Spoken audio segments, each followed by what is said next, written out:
사법 리스크 덮기 급급한 민주당의 역풍. 더불어민주당의 이재명 대표가 실용주의를 외치며 탈이념과 탈진영을 내세웠지만 이는 국민들에게 믿음을 주지 못하고 있습니다.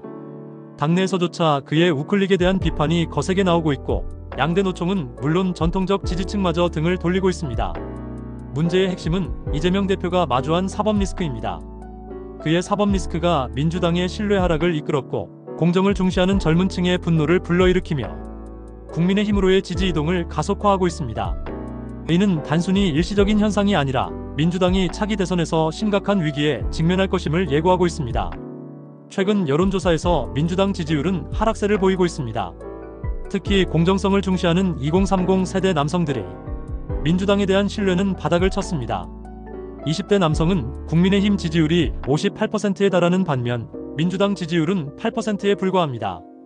30대 남성 역시 국민의힘 47%에 비해 민주당 17%의 지지율이 크게 뒤처지고 있습니다. 이러한 지지율 하락의 핵심 원인은 이재명 대표가 직면한 사법 리스크입니다. 이 대표는 각종 의혹과 혐의로 법원의 판단을 기다리고 있는 상황입니다. 하지만 이를 해결하기보다는 탄핵소추와 입법 폭주를 통해 사법 리스크를 덮으려는 행보를 보였습니다. 민주당이 윤석열 정부 출범 이후 발의한 탄핵소추안은 무려 29건, 그중 13건이 국회에서 처리되었지만 헌법재판소에서 기각된 사건 모두 명백한 요건 미비였습니다. 이는 정략적 탄핵 남발이라는 비판을 피하기 어렵습니다. 민주당의 이런 전략은 오히려 공정과 정의를 중요시하는 젊은 세대에게 실망을 안겨주며 지지 이탈을 초래했습니다. 민주당이 외치는 정의로운 사회는 더 이상 설득력을 가지지 못하고 있습니다. 젊은 층의 시선에서 보면 민주당은 이제 더 이상 자신들이 원하는 공정성을 대변하지 못하는 집단으로 보일 뿐입니다. 이재명 대표는 최근 실용주의를 강조하며 중도층 확장을 시도하고 있습니다. 이념이 밥을 먹여주지 않는다는 그의 발언은 민주당의 전통적 이미지와 결을 달리합니다. 하지만 문제는 그의 이러한 메시지가 진정성을 의심받고 있다는 점입니다. 이는 단순히 정책 방향의 변화 때문만이 아닙니다. 과거 그의 발언과 행보가 모순되기 때문입니다. 대표적으로 이재명 대표는 불체포 특권을 포기하겠다고 여러 차례 말했지만 실제로는 당내 방탄국회를 통해 체포동의안을 부결시켰습니다. 불체포 특권을 내려놓겠다는 약속은 손바닥 뒤집듯 번복되었고 국민들은 그의 말을 신뢰할 수 없게 되었습니다. 민주당 내에서도 이러한 모순에 대한 비판이 나옵니다. 당내 초선 의원들은 이 대표의 실용주의 노선에 대해 엄밀히 말해 실용주의가 아니다라고 평가하며 실질적 변화가 아니라 포장에 불과하다고 지적했습니다. 양대 노총 또한 이재명 대표의 우클릭을 비판하며 등을 돌리고 있습니다.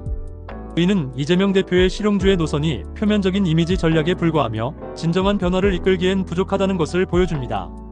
2030 세대는 공정을 매우 중요시하는 세대입니다. 특히 2030 세대 남성들의 경우 병역 의무와 같은 사회적 불평등을 직접 경험하며 공정에 대한 요구가 더욱 강해지고 있습니다. 이들은 이재명 대표와 민주당의 내로남불 행태를 가장 민감하게 비판하는 층입니다. 한편 윤석열 정부 출범 이후 국민의힘은 젊은 남성 유권자들에게서 지지를 회복하고 있습니다.